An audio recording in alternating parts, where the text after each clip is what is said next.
Good morning. So we're going to start off our program. I thought it was very important, seeing as though our school is predominantly Latino or Hispanic.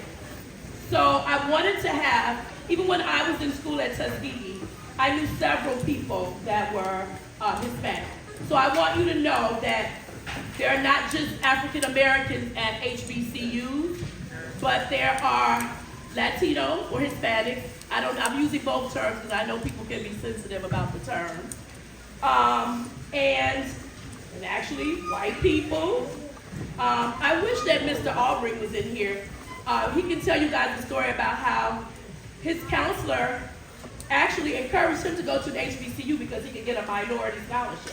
So he can tell you that story. I found it so fascinating. But nonetheless, that's why I wanted to have some Hispanic speakers coming here to share with you about why they chose HBCU and the experience. And then two of our Hispanic speakers are going to share why they chose Black fraternity. Okay? All right. So we're going to start with the video. So Marisol Quintero was supposed to be here in person. I had confirmed with her way back in December. However, her job, a couple of weeks ago, they said she had to be on a mandatory training from the 26th to the 28th. So she was so wanting to be here and do it, she sent a video. So we're gonna start with her video. I don't think she says it in the video, but she's Colombian. Okay, so her video is about 3.5 minutes long, and then I'm gonna share something really quickly after her video.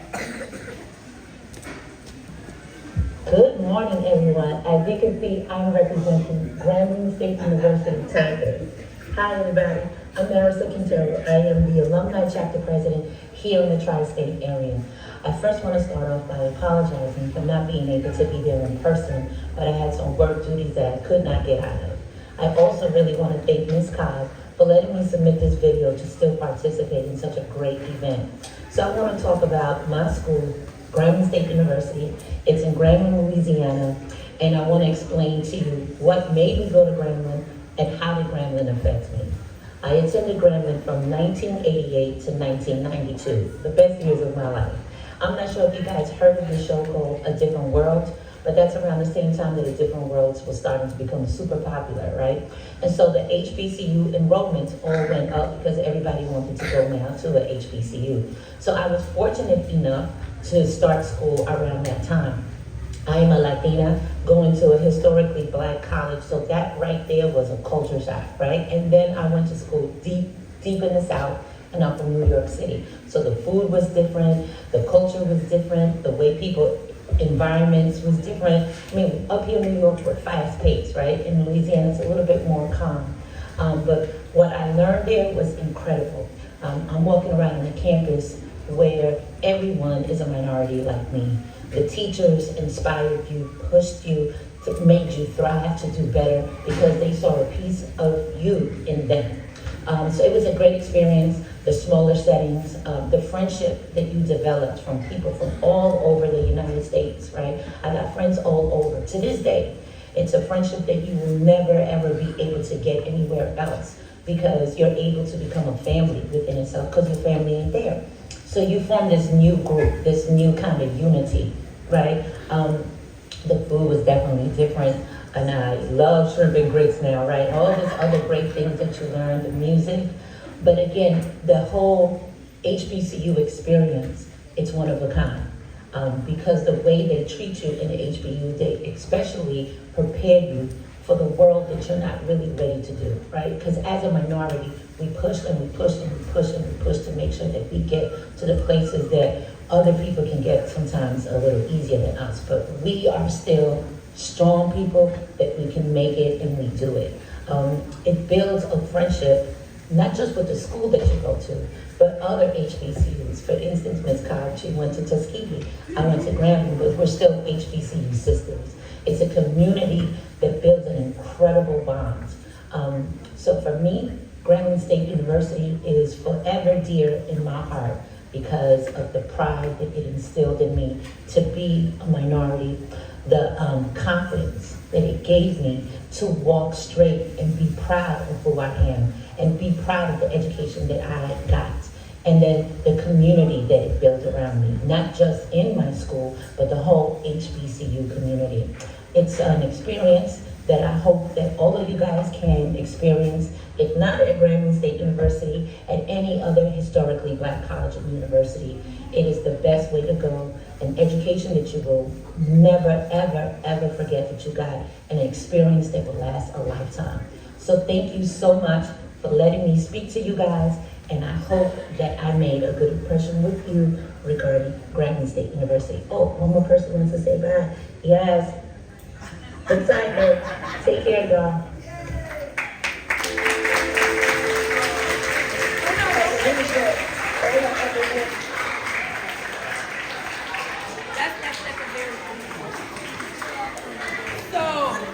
So that was Marisol, and actually it was so funny. She sent me the video, and she wanted to record it because she wanted to say some things in Spanish.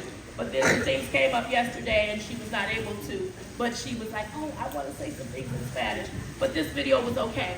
I just wanted to speak briefly about the HBCU connection. So she is so spot on in just talking about how the HBCU community is so fantastic. That's how I met Drek. He's had Mr. Martin, I should say. He's had, HBC Unite, the founder, CEO. That's how I met Marisol. And just a little history lesson. When Marisol and I first met each other, it's like we just ran toward each other because Grambling is Tuskegee's sister school. Hampton and Grambling. Hampton, Booker T. Washington, graduated from Hampton. He then went on to found Tuskegee University. And so Tuskegee was doing so well that they wanted to emulate that in Louisiana. So they asked Booker T. Washington to leave Tuskegee and to go to Grambling. He said, no, my work is here with Mr. Carver, George Washington Carver. We are here, but he sent a Tuskegee grad. And so a Tuskegee grad is their founder. So usually when Grambling people see Tuskegee people, they say Mother Tuskegee. It's such an incredible, incredible thing. And we say Mother, Hampton to our Hamptonites. So you just meet people and you just become lifelong friends, even if you did not go to the same college. So I just wanted to share that piece. So our next speaker you met at our last event, Mr. Andres Martin. He is the founder and CEO of HBCU Unite. He wrote the book. And I don't know if you guys know, Mr. Lothian has purchased books for every student and every teaching staff member. So he's going to come up. Some of you may not have known that he was part Hispanic. So he's going to share with you about that side of himself and what made him choose. He went to 2 HBCUs. He went to Grambling and he went to Howard. Okay. HU. Morning. Can I get an HU? Remember, y'all gotta say you know. HU? You know. Just an introduction. How y'all doing this morning? Of course, just to reintroduce myself, Mr. Martin. I know a lot of y'all have learned more about the Howard side to me. But you'll also soon learn about the Grambling side, which is the very beginning of my journey as a college student at HBCU. But other than that, before any college decision and before matriculating as an adult, going on to higher learning, I was born part African American and half Puerto Rican. So I did too grow up in a Hispanic and Latino household, right? But I didn't fully learn Spanish, so I'll just be completely transparent, right? My mom said that I wouldn't even listen in English, so there were some things that she had to make sure I got in English first, right? But the more important thing is I learned a lot about both heritages, right? And I learned about a lot about both cultures coming up on both sides in both households. And I took that with me onto my experience in college. So a lot of the things that I learned in college, especially at HBCUs, were there was a multitude of different organizations that you can join. How many of y'all are Latino, Latina, or Hispanic in here? Raise your hand. There we go. Okay, so just want everybody to know in here that HBCUs, historically black colleges and universities, also create space and have organizations for Latin students, right? So there's always a space and there's always an opportunity for you to find, your cultural similarities on the campus. But overall, being immersed in the black college experience is something that has truly changed my life as soon as I stepped on campus. I mean, I went from having, a lot of discouragement and confusion to really gaining confidence and learning what I wanted to do after I matriculated and attended college. So, Grambling State, home of the Tigers, right?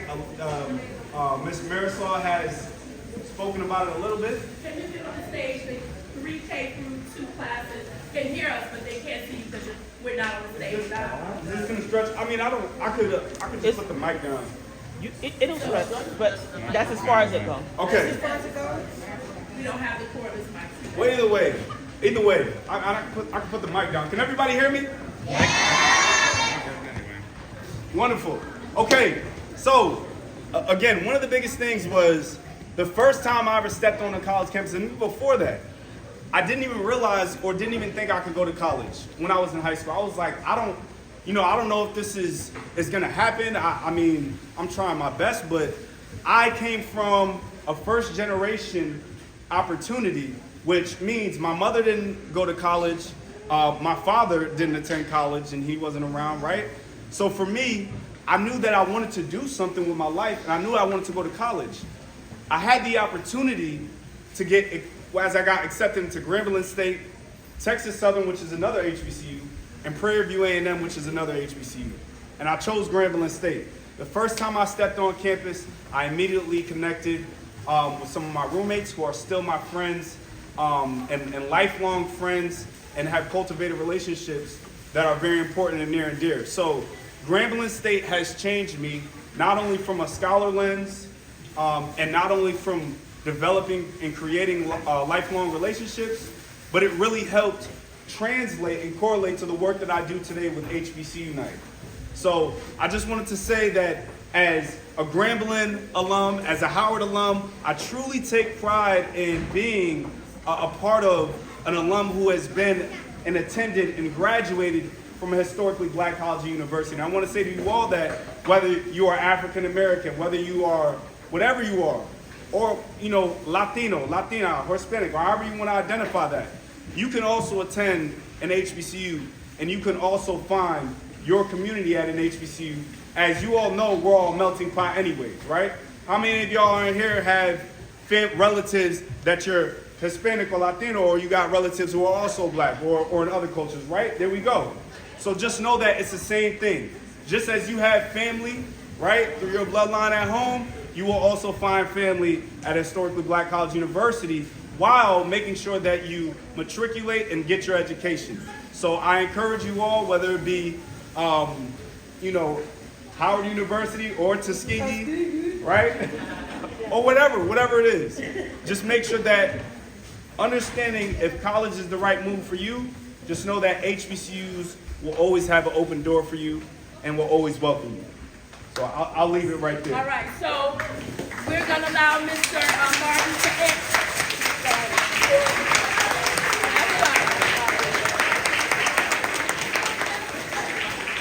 So we're going to allow, we don't have the cordless mics today. So if you ask a question, you got to kind of yell, okay? So if you're a whisperer, you might want to speak later, but you need to project your voice. So if anybody have any questions for him, teachers or staff or students, he'll take about 3 or 4 questions. Was that a teacher or a student that asked the question? Get out there with my students there. Not yet. Okay, so the question was, did you pay off your student debt? A very wise and intelligent young man. And the Howard University shirt asked, did you pay off your debt? I did not yet. No, I didn't. I'll be fully transparent. You know, when I first got into college, the thing was I actually just wanted to do something that was actually going to help me matriculate and actually go towards a career that I wanted to do. But I had to take out student loans. It was necessary for me. I didn't have a full ride. I didn't have all of the grades. So I will say, if you do get the grades, you will not have to worry about college debt because there are a multitude of scholarships as long as you are putting your foot forward and actually doing the work to look up scholarships and get a full ride or get a full tuition scholarship and so forth. So that is an excellent question. Thank you. Excellent. Absolutely. Yeah. Anybody else? I'm gonna go here. Yeah. Right here. Question. Ask him the question, nice and loud. How about this? Let's do this. How about this? Introduce yourself. Introduce your name, and then ask your question. Right?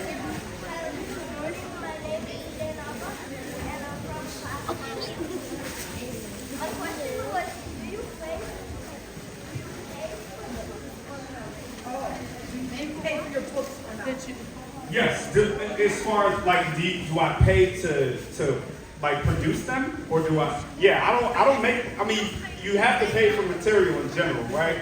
And as an independent author, I do have to pay for material to produce my own books. That is a great question. You also have to pay in the process to make your books, right? There's a lot of fees that go into it. You don't want to just write your own book. Although I had a wonderful education and had a writing center that helped me develop into an amazing writer. I mean, I don't want to toot my own horn, but shout out to Grambling State University that helped me change that around for me. But I had to pay for those to help me review my manuscript, which is the actual script in the book. So again, although they're my books, I do have to pay per book in order to get that delivered to me. There is like a manufacturer that actually pays to produce that. So that's a great question. So I'm gonna have whoever asks a question to come up. Okay. And speak in the mic so we can Sure thing. So the twins, you guys can come up. That's the twins here. Oh, I'm a twin too. That's a fun fact. Yes. That's a fun fact.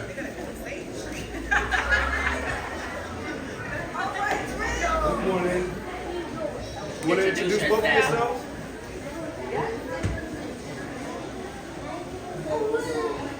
A little bit louder.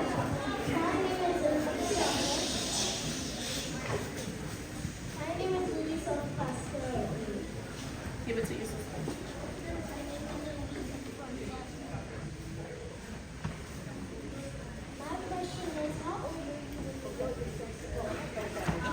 That's a great question. I was actually 30 years old when I first started actually writing my book and wanting to bring it to fruition. I was turning 30. But I had an idea because, and this is just a quick backstory, but HBCU Night is an actual event that I created, right? And then it turned into a nonprofit organization. However, while at one of the HBCU Nights, one of the parents who helps with high school students, she also had one of her younger children that were with her. And so one of her younger children was walking and asking questions and wanted one of the trivia giveaways. So we ended up giving one of the trivia giveaways to them because it was just a t-shirt.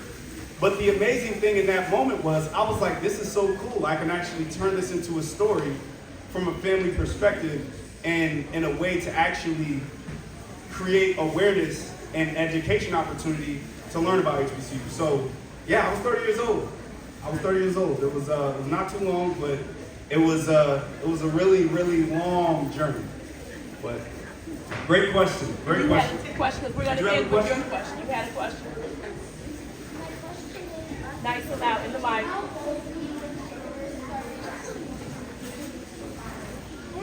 Good question. That is a good question. So I didn't go directly so I'll tell everybody right now, I didn't go to college directly after high school. And that's because I was really trying to figure it out. Remember, I was trying to get into college after, but this is another beautiful thing about HBCUs.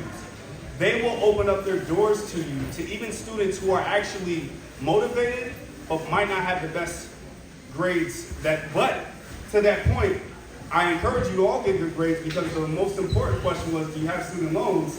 Again, you will make sure that you have scholarships to cover those with good grades, right? So, my first time stepping on Grambling State's campus, I was 20 years old. I wasn't 17, I wasn't 18, I wasn't 19, I was 20. So, that was where I was at then. And yeah, you know, it was a little later than the normal start, but I actually still was able to matriculate. Great question. All right. Thank you. Thank you. So we're going to move on. So we have our next two speakers. They're going to kind of tag team and talk. Can we get that? Everyone, can I see you clapping for our speakers? Yes. Okay. All right. So now we're going to have two Hispanic speakers come up.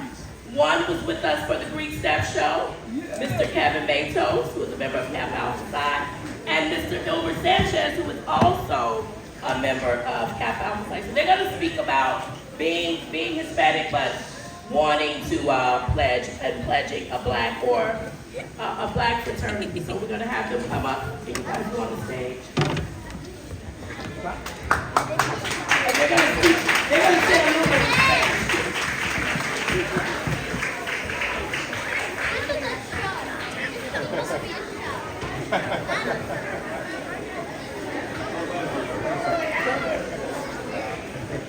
Good morning. I need way more energy than that. Buenos días, buenos días. Good morning. Alright. Remember, guys, for those who remember me, the more you give me, the more I'm going to give you. And I want to give you guys a lot of games, right? Can you guys hear me over there? No? A little bit? Can you hear me better now? Yeah. Can you guys hear me back there? I don't know. Hey, can you guys hear me over there? Can you guys hear me back there? Can you guys hear me in the middle? There you go. I love that. All right, so my name is Seven. I'm from the Bronx, New York, and I'm a member of the greatest fraternity in the history of mankind, Kappa Alpha Psi Fraternity Incorporated. We're the frat so nice that we're named twice. So right here on my chest is Final Pi, right? Which is something that I really can't talk about. You have to be a member. But what I will say is that we very much believe in honorable achievement, right? We believe in always looking to grow. We've been talking about scholarships a lot this morning. That's something that we're always striving for. We're always striving to be the best version of ourselves, right? And for me, I'm Dominican, right? And I'm half Puerto Rican, from the Bronx. I went away to college, and it was an entirely different environment for me. I don't have family members that are in fraternities or sororities at all. So I got exposed to it, and this is very important. And if you take anything away from what I'm saying, take this away. Once you get exposed to something, you don't get unexposed. So all the positive things that you guys are experiencing today, keep it and treasure it. And remember it as you go older and go through different phases of life. So when I went away to college, I got exposed to fraternities. And from there, I did my research because I'm always looking to learn. The more you learn, the more you earn. And growing up, I was always thinking about making as much money as possible. I come from humble beginnings, so I'm in DR, the lights will go out while I'm taking a shower and all these things. And in my mind, growing up, I was like, when I grow up, I want to change this, right? I want to be better. I want to live in a big house, drive a nice car, and do all these amazing things with my life. So when I went away to college and I got exposed to Kappa Alpha Psi Fraternity Incorporated, I started seeing men that dressed amazing, like my big bro right here, right? And I was like, wow, he looks really, really smooth. He looks like a gentleman, very suave. He looks like a winner. And I wanted to be a part of that. And once I started doing my due diligence, for those who don't know what that means, it's literally doing your research, going on Google, and typing in, what is Kappa Alpha Psi, right? I started seeing things like the values and what they believe in. Our symbol is the diamond. And you know, diamonds never break under pressure, right? So my life is under pressure growing up. So it attracted me to that, and I wanted to continue, you know, diving deeper, and that's when I started learning more about Kappa, and then the rest is history. Even though I'm Hispanic and Latino, right? Even though I've never seen it before, it's something that I'm gonna be the first, so then everybody that comes after me gets the same level of experience and value, so that they can be the best version of themselves, the way I'm still striving to be. And I graduated over 10 years ago. You know, so I just wanted to share that with you. I look forward to speaking to you guys after this event. Please, there's no such thing as a dumb question. Ask whatever you want. If we can answer it, we will. If we can't, we tell you we can't. But definitely, it's a pleasure to be here. I'm from here, and I have a lot of love for you guys. Thank you to all the staff for allowing us to be here as well. And I'm going to pass the mic now. Thank you, brother. So my name is Gilbert Sanchez. You know this, Gilbert Sanchez, and I'm from the Bronx as well. Yo nací en Honduras, pero llegué en el Bronx, and one second long before Park. So esta es mi comunidad. This is my community. All right. So I'm a part of Kappa Alpha Psi as well, and the reason why I joined was because it was brotherhood. Para mí, yo no tenía hermanos cuando yo estaba chiquito. Yo necesitaba como hermanos que me apoyaron y iban como colectivos bien fuertes, y ellos para mí me enseñaron todo eso cuando llegué aquí, ¿verdad? Y the Kappas are creative, they're strong, they're powerful, and I wanted that brotherhood for me because at the time I didn't have any brothers, right? So I didn't go to HBCU, unfortunately, because I wasn't aware of that. So I went to FIT, which was Fashion Institute of Technology, and I went to school for graphic design. Mi escuela es FIT, yo fui para el diseñador gráfico. So para mí, yo puedo hacer websites, logos, yo diseño todo eso. Este traje que yo tengo aquí, yo lo hice también. Yo tengo una empresa en el Bronx, una empresa en Atlanta y una empresa en Miami también. So, ustedes saben, para show heads, who's seen Stranger Things? ¿Quién mira Stranger Things? Stranger Things? Stranger Things. Ok, ustedes conocen el Lucas. Él se llama Kenneth McLaughlin. Sí, él es mi cliente. So, todos los trajes que él siempre se lo pone, esos son mis clientes. So, Kenneth McLaughlin is my client. Lucas from Stranger Things, that's my client. So I designed all the suits for him. I designed suits for people from Bel Air, from Powercast, Joel Embiid. Who watches NBA basketball? You watch NBA? Okay, so Joel Embiid from the 76ers. He's my client, so the suits that he wears, he's wearing my stuff. I do the Oscars, the Emmys, the Golden Globe Awards. So you see the suits, those are all a lot of my suits for my clients over there. But Kappa Alpha Psi was the big push of like how I was able to get the vision to pretty much take things to the next level. And we're the best. I think that we're the best fraternity, you know, and they support us, like I mentioned, like they support us for everything that we do. You know, holistically, mentally, and also they just really supportive brothers to me. Like they really supportive brothers to me, and I think if you do your research as you get older, you get to realize like what's for you, you know, and who's for you, and why, you know, you get to take things to the next level to whatever majors you wanted to be in. Because I wanted to do graphic design, and I wanted to be able to do something where I could create and do something from scratch. So, you guys here to give us questions, ask us questions. Si ustedes tienen preguntas para nosotros, aquí lo vamos a decir. ¿Tienen pregunta?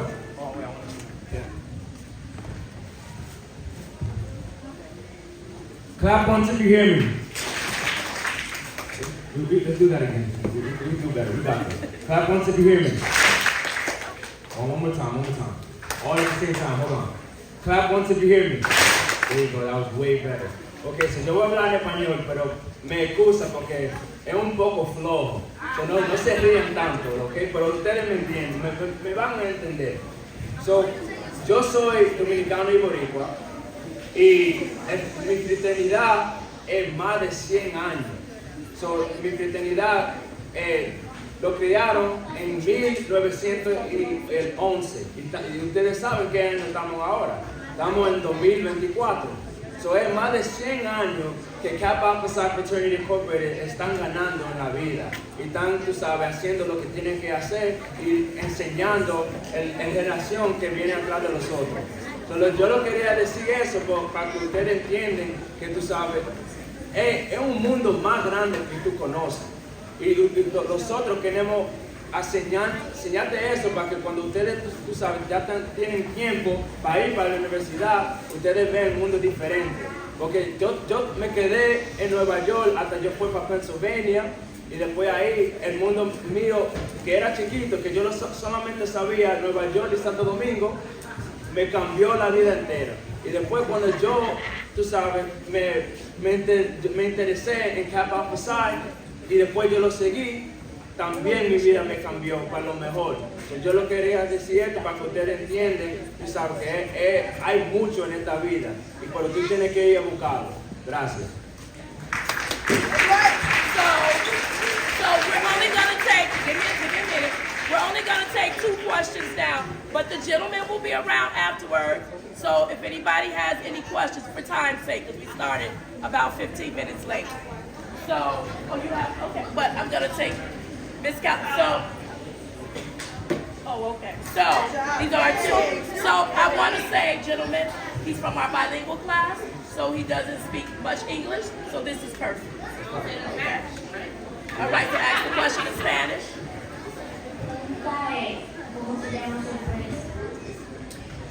La pregunta es, ¿cómo se llama mi empresa? He said, what's the name of my company? So mi empresa se llama Garçon Couture. Garçon Couture. All right.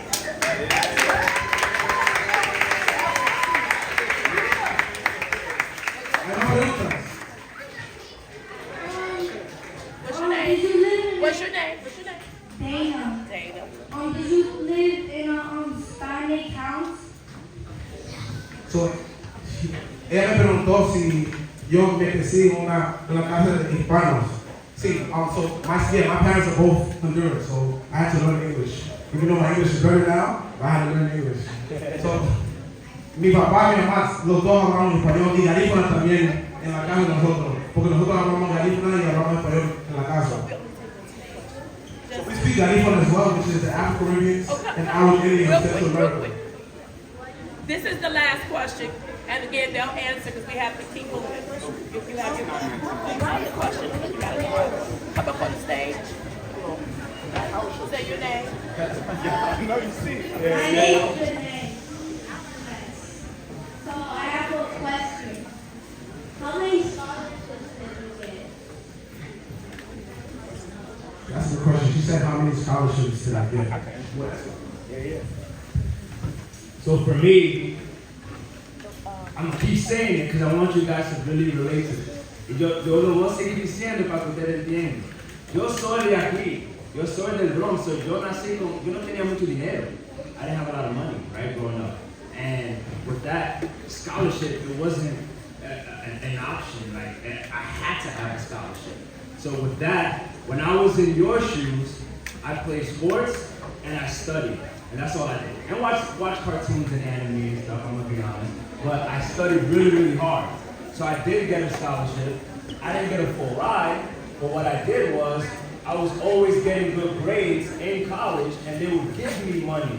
And I would go and ask, because God said, ask and you shall receive, right? So I would go right to the bursars, which is, where I get financial aid and the tuition things, and I would say, listen, I have really good grades, and I want to continue my education. And once they saw my grades, they were like, okay, and they made it happen for me. So I pride myself on getting scholarships throughout my college experience, but it's only because I got good grades. All righty, so let's clap up our 2 gentlemen. And if you have any more questions, you can ask after our program. Thank you, gentlemen. All right, so now we're going to move into our next segment. You ladies can come up and I'm gonna come up on the stage.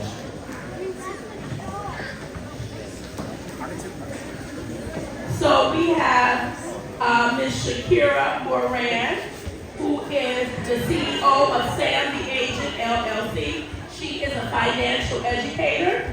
And we have Ms. Cheryl Prince, who is the CEO and founder of Elevate Youth Incorporated.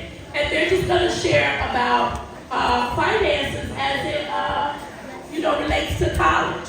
We've been hearing about scholarships and things like that. So they're going to briefly talk to you about that.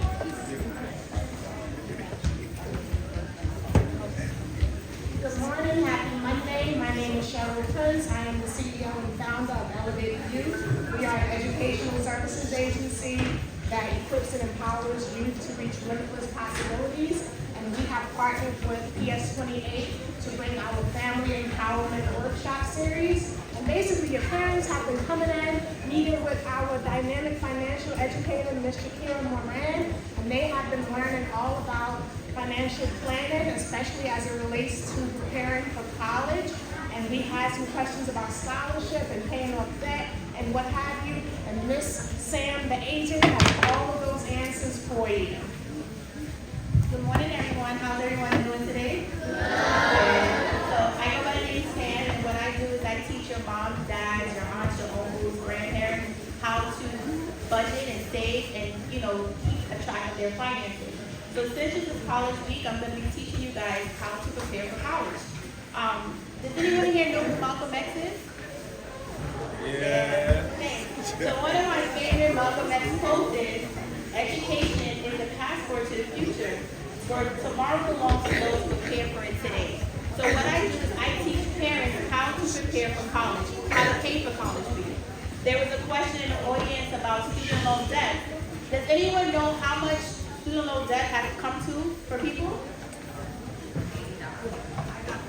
All together, the whole nation. All right. So I'm gonna give the number: $1.74 trillion. Does anyone here know how many zeros are in a trillion? 9. A little bit more. 9. 10. You're close. A little bit more. 12. 12. You got it. Let's go. You got it. That's a big number, right? It's a huge number. And did you know that Black and Latinos hold a significant amount of student loan debt? So what I do is I teach parents how to start preparing for college now. Because who here wants to go to college? Everybody says should be up. Yeah. Because, very good. All right. Excellent. Good. So,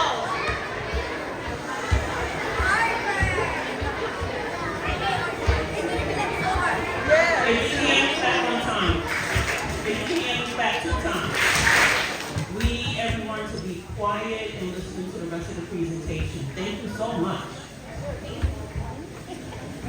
So college, everyone wants to go to college, but college is expensive.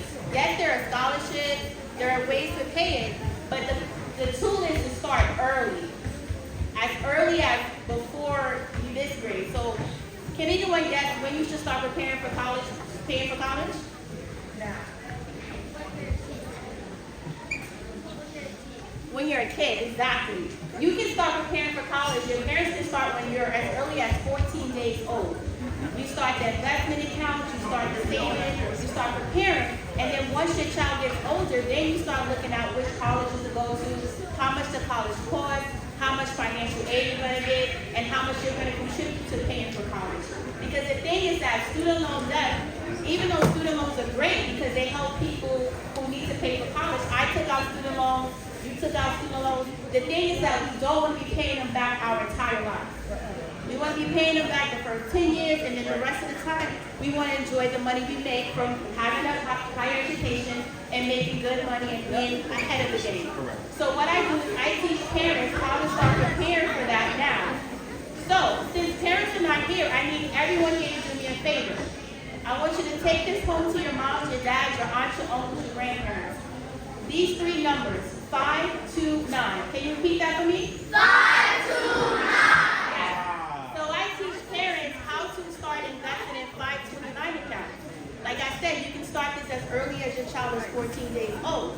So what you do is you go, you tell your mom, your dad, your aunts, uncles, and grandparents, we have to look at the 529 account.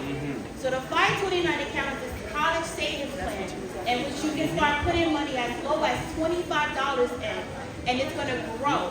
Does anyone here know about investment? Yay, I love that. Yes, investment, you take your money, you save it, and you do what with it? You keep on wrapping money and Yep. you save it. Yep, and it starts to grow. It You starts leave to it in grow. the spot and then you keep bringing money to it. Yes, you're absolutely right. You're on it today. So we're going to start investing early in our education because we know how important education is. Education is going to be the tool, the bridge to get us to where we want to go in life. So we start early so that we won't have to go our entire lives paying back $1.74 trillion in student loan debt. Okay? So I'm going to end it now. I want everyone to have a great day. Enjoy the rest of the presentation. And what numbers are you going to tell your parents when you get home today?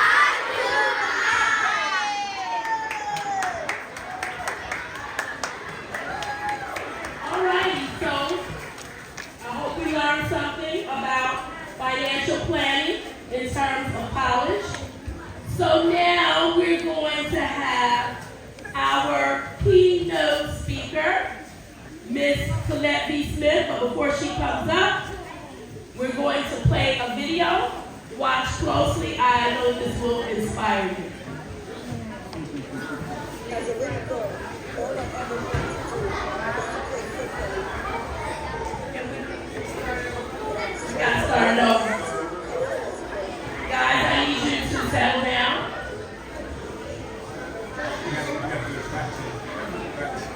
As a little girl, Give me 1 second. There you go. Give her 1 second. She's trying to get the audio. Give her 1 second. No, you just can't hear it.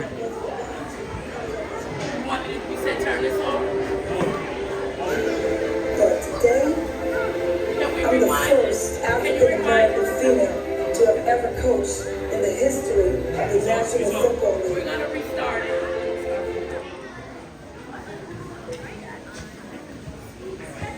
Ready? Thank you, Mr. Thomas.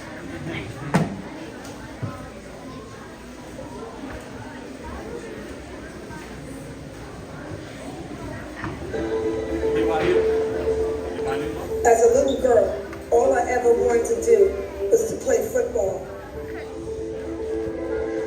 But I was told I wasn't allowed to because I was a girl. But today, I'm the first African American female to have ever coached in the history of the National Football League. And I'm using my platforms and accomplishments to empower and inspire other girls and all kids to keep driving forward with their dreams. Doors sometimes are closed because of where you're from, your gender, or your race. But after being told no for so many years, you either lose yourself or you start to fight for yourself. Be strong enough to stand alone, smart enough to know when you need help, and brave enough to ask for it. But if you believe, you will see the power that lives inside of you. Believe in you and keep the torch lit. I want to create a legacy that helps pave the way for others.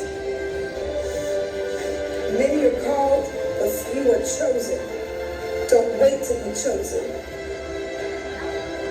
Use the power inside of you to propel yourself and others. So now you see, it once was a man's world, but things have changed a bit. It's bigger than football. It's about affecting positive change, no matter what it is you want to do, no matter what gender, no matter what race. Just do it. Okay, Coach. So this empowering of girls, that you think that being able to do this, to play this, is a self-esteem practice. Absolutely. It did that for me. So you figure At the age of 42 years old, I discovered that I could love myself. And if it did that for a grown woman, what could that do and will do for a young girl? And so from that point, I think I started to embrace myself. And I want to share that with girls. Whether she's a keynote speaker or a workshop leader, Colette is dedicated to using her story to assist others in breaking through the barriers that limit them. In 2017, Colette founded Believe in You Incorporated. The mission of the organization is to empower young girls in low-income and underserved communities to believe in themselves, dream big, go the distance, and to never give up in pursuing their dreams. Since the launch of the organization, Colette has impacted thousands of young girls. Believe in You provides college-ready and motivational workshops for middle and high school students. In addition, in support of her alma mater, Tuskegee University, as well as other HBCUs, Colette has established the Believe in You Scholarship for students who want to attend an HBCU. Colette has proven that if you believe in yourself, you too can defy the odds that are stacked against you and achieve the impossible.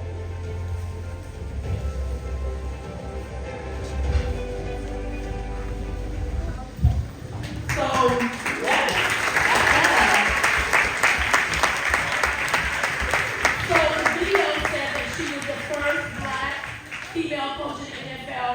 She is the first female coach, no matter what race, for the New York Jets. Okay? So let's give a roll call to my fellow TU alum, Miss Colette B. Smith.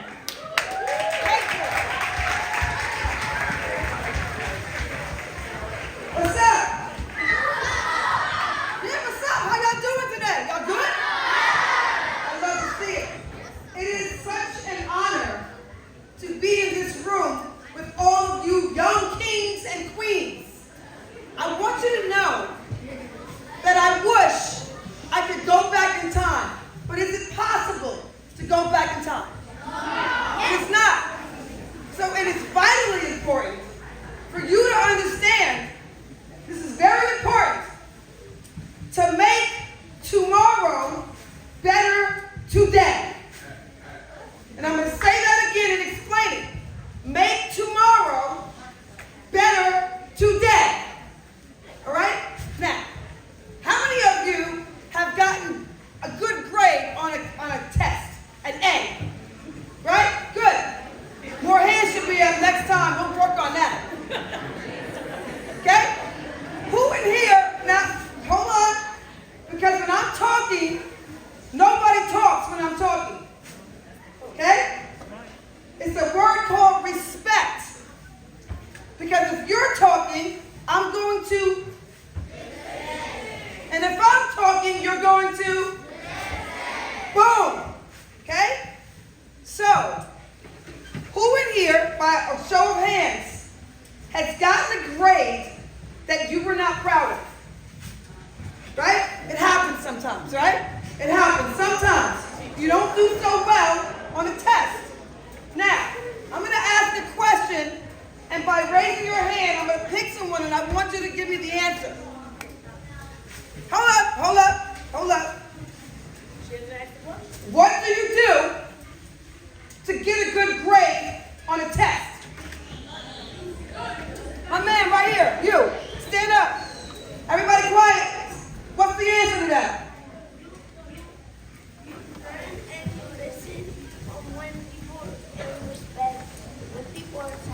So you learn and you listen so you can get a better grade, right? Love it. Great answer. What about you? Stand up. What do you do to get a good grade on an exam? To get a good grade on an exam, you have to study hard. Boom. Good job. You have to study. You have to study. So, now, check it out. You can't be if you don't get a good grade on a test because you didn't study for it, okay? In order to get something positive to happen, you have to prepare for it. Preparation.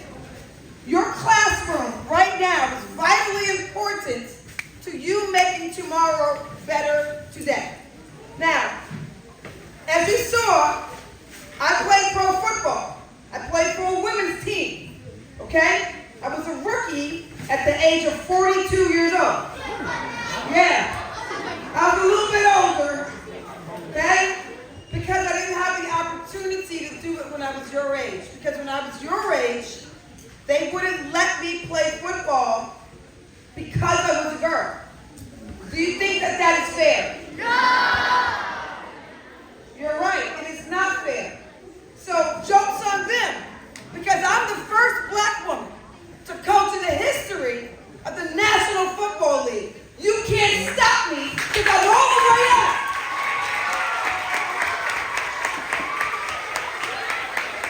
Right?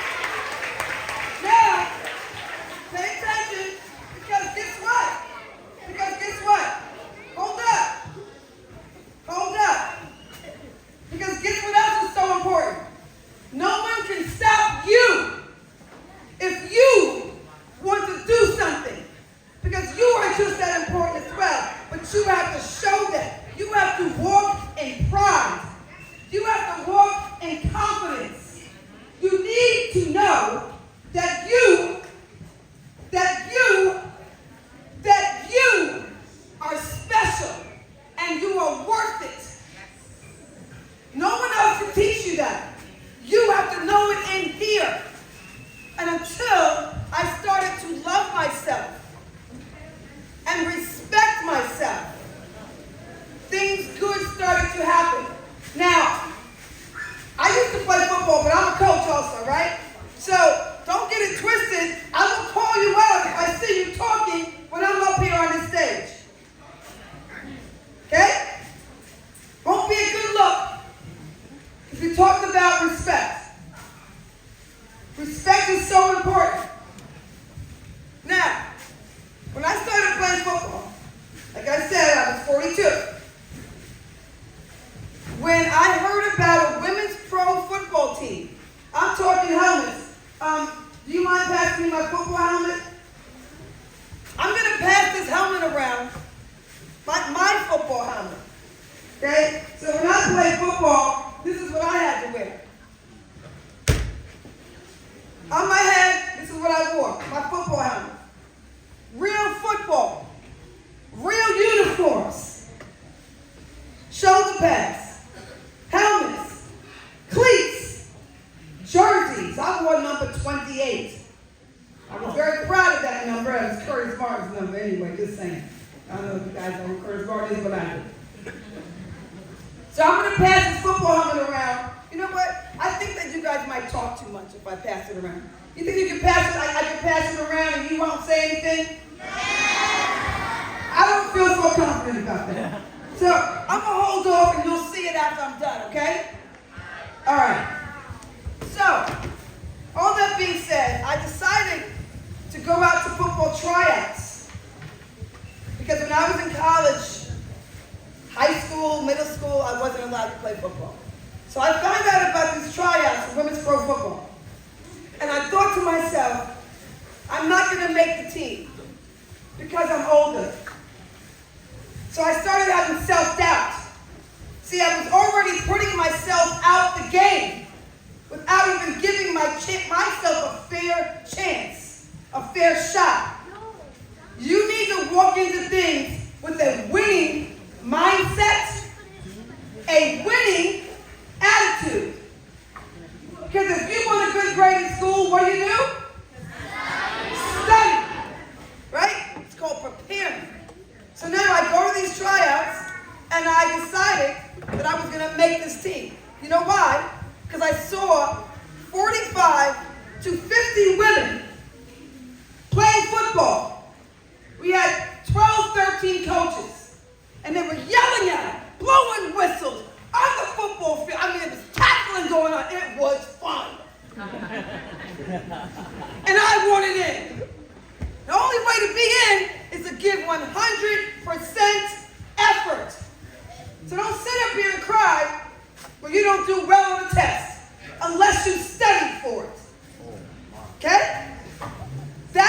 we win in life. Always put your best foot forward. And by show of hands, who knows a couple kids you should probably not be hanging out with because they're really not doing the right thing sometimes?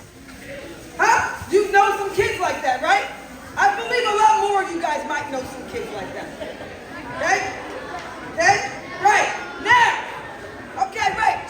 Check it out. Peanut butter and now, peanut butter and jelly. When you guys say jelly, we're quiet now. That's all we're talking. Peanut butter and jelly. Right? Good job. So, when kids your age, when other students, because you are scholars, there's a lot of children in this world that are not able to go to school. They don't have that luxury. Can you believe that? If there are kids that are not allowed to go to school in certain places because they may have to work or they don't have clean clothes, you guys are absolutely blessed and lucky to be here. And it is up to you to do right by them and to make your parents proud. When you get a good grade, are you thinking that your parents might be proud? Yes. Right? Do you think your mom or your dad or your sister or your uncle or your brothers might be excited and happy for you if you get a good grade? Yes. Do you think that they might be a little disappointed if you didn't get a good grade? Yes. Yeah. They would want better for you, right? You think they would want better for you? Yes. So, should you want better for yourself? Yes. Right. So then what are we going to do about it? That's right. That's going to be today's word is study. Okay? So now, when I played football for the New York Sharks, I was a pro football player. A pro. I'm a pro.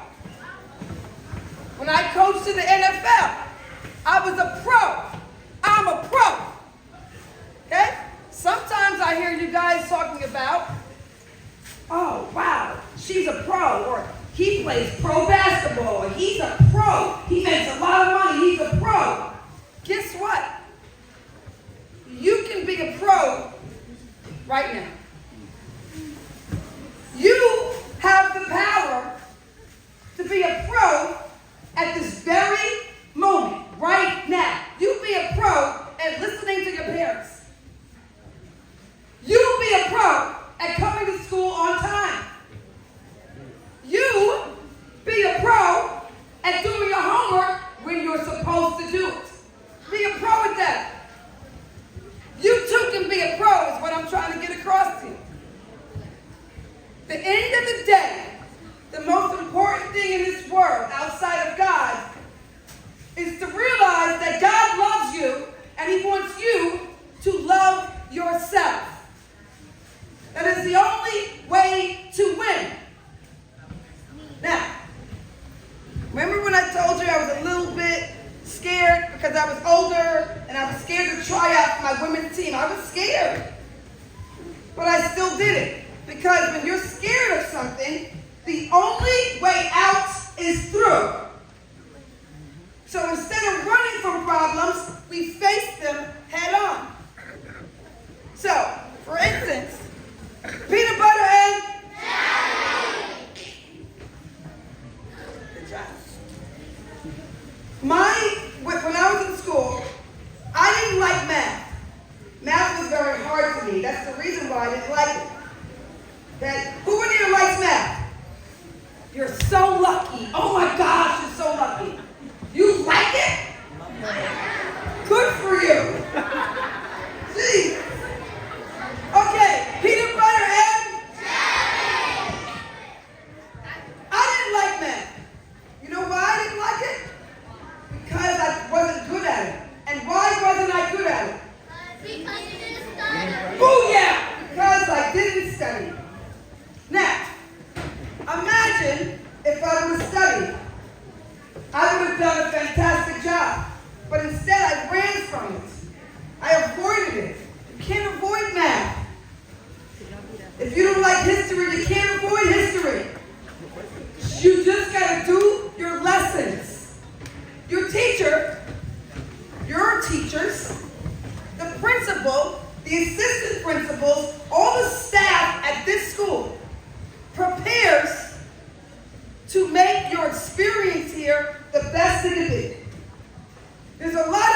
that are in motion when it comes to you being in the school.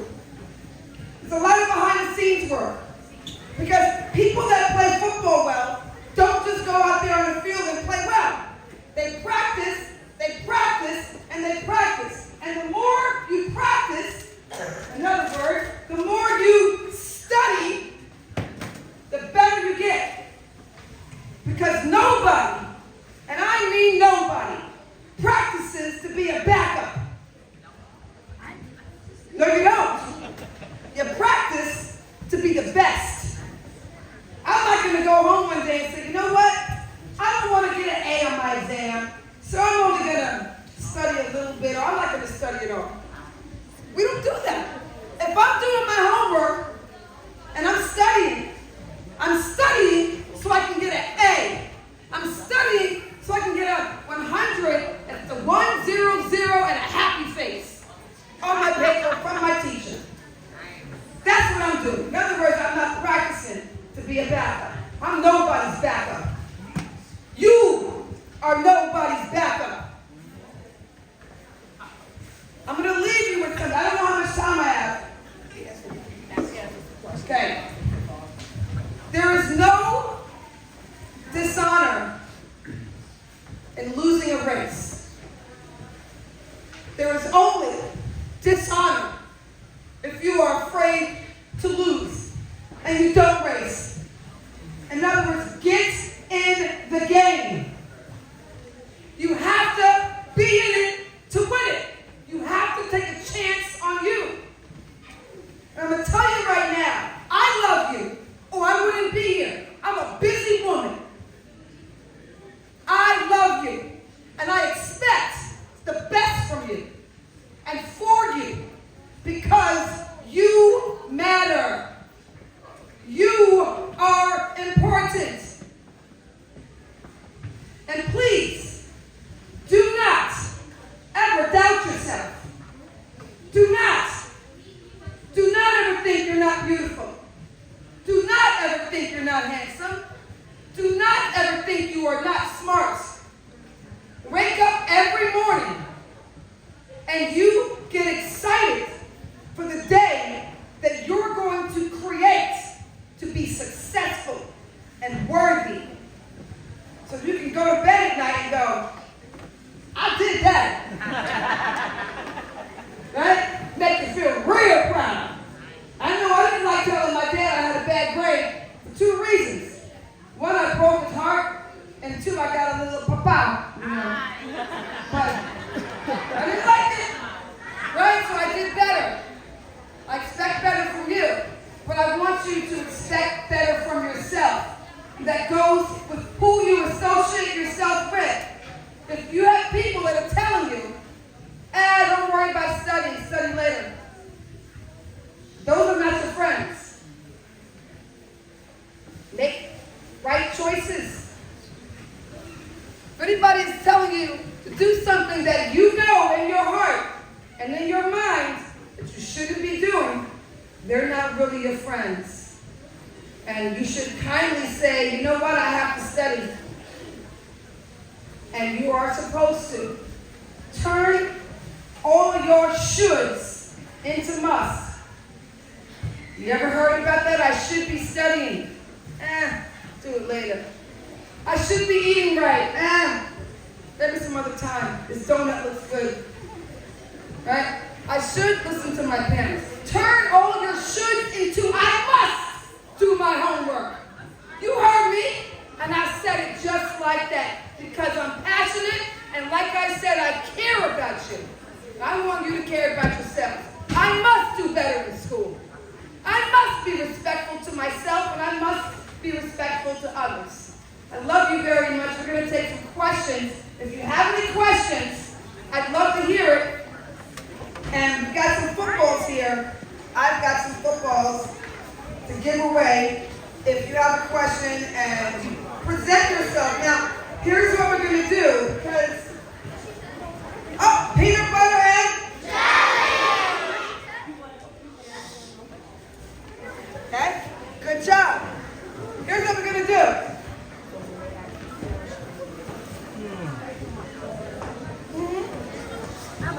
Okay.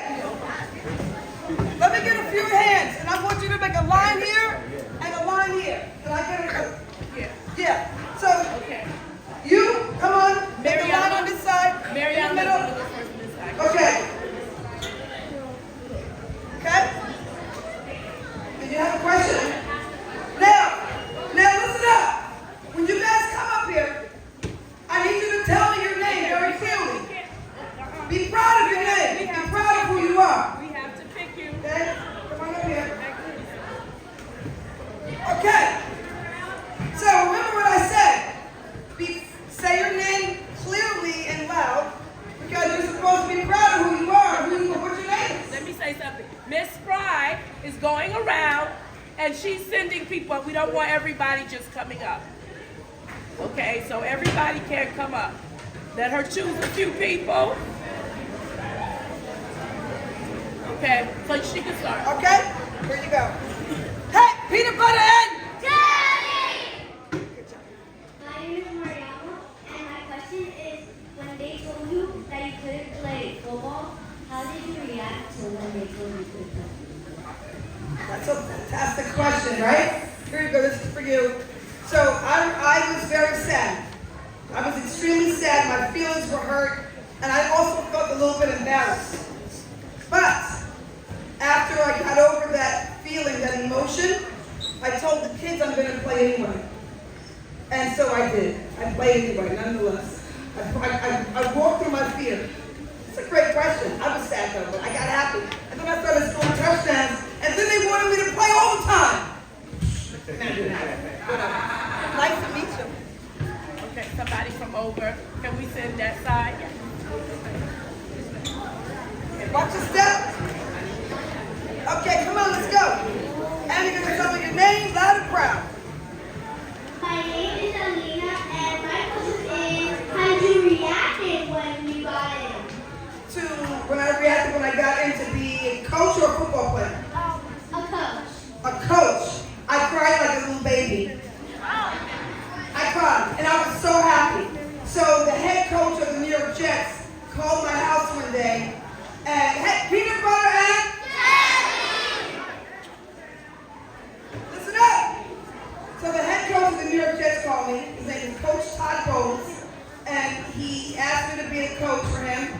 And when I got off the phone, I'm crying out. When I got off the phone, I was very emotional. And you know what? I wasn't emotional. I was passionate. I was excited. And I was like, I can't wait to tell my mom and dad. Because I knew my mom and dad would be so happy for me and so proud of me. And then I called up all my friends and I was like, yeah, I was happy. This is for you. Thank you for your question. Thank you. Okay, so let me just say something. If you hear somebody ask your question, you might have the same question as somebody else. Please don't. Oh, I need to use the mic. If someone asks the same question that you were going to ask, please kindly either think of another question or just go and have a seat. Because we don't want, for time's sake, people coming up and repeating the same question or very similar questions. Okay, so you just heard the first two questions. She's answered it. Please don't come up and repeat the same question. Got it? Come on up. Thank you. Let's go. Good. On the hop. That means hurry up. On the hop. What's your name? Hi, my name is Leah, and my question is, were you excited to be a coach? I was very excited. I was so excited I called up my dad and I was on the phone crying because I was so happy. He was very happy for me too. I'll tell you what I was even happy about. I was happy about yelling at the guys. I was very happy about I could yell at the football players. They were really, really big, and I would do this to them. I would grab their face masks and I would say, "What did I just say to do?" It was fun. Great question. You're welcome, sweetheart. Hello. Listen up. Listen up. Huh? Is the mic even on? Yep. Hi, my name is Lily, and my question is, what was your job for football? What she asked? Did you guys hear what she asked me? Right? Because we were probably talking, right? Yeah, that's true, right? Okay. So she was asking me, what did I love about football? What I loved about football is that there was a ball involved. It was a sport. It was just a sport. The same way you might like basketball. What's your favorite sport? Basketball? Okay, so you like basketball. I just like football. I just kind of liked it. Also, you know what? I forgot about this. One of the reasons why I like football a lot was because my dad liked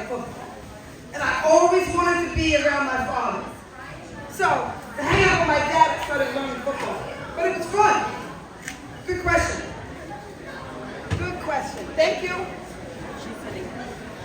Hi, sweetheart. What's your name? My name is Emma, and my question is, how if they told you that football is So they did tell me that football was for boys when I was about your age. You're about 10, 9, 8? Yeah, when I was your age, they said football was only for boys. And I didn't believe it. I did not believe it. So in other words, I didn't drink their tea. You can tell me all you want to, that I'm not great, that I'm not smart, that I'm not this. And guess what? You're lying. I am great. You are great. Can somebody tell you that you're not great? No. They can say it, but it's not the truth, right? So I started playing football. I didn't care what the boys said. I didn't care.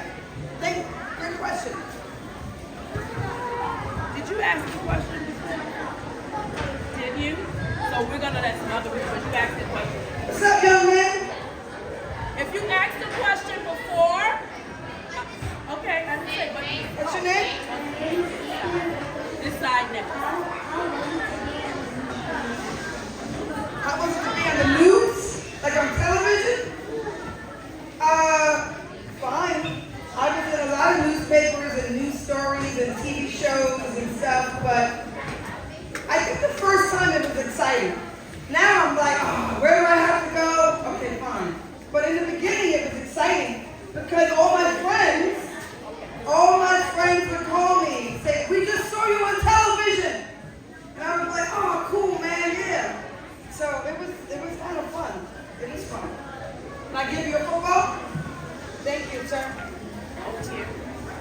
What's up?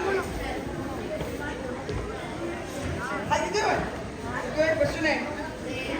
Zayden? Nice name. My question is, what inspired you to play football? I just liked it.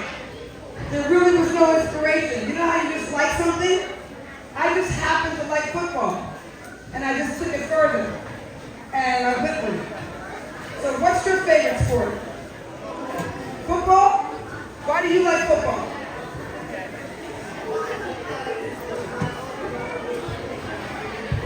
Good reason. Can I give you a football?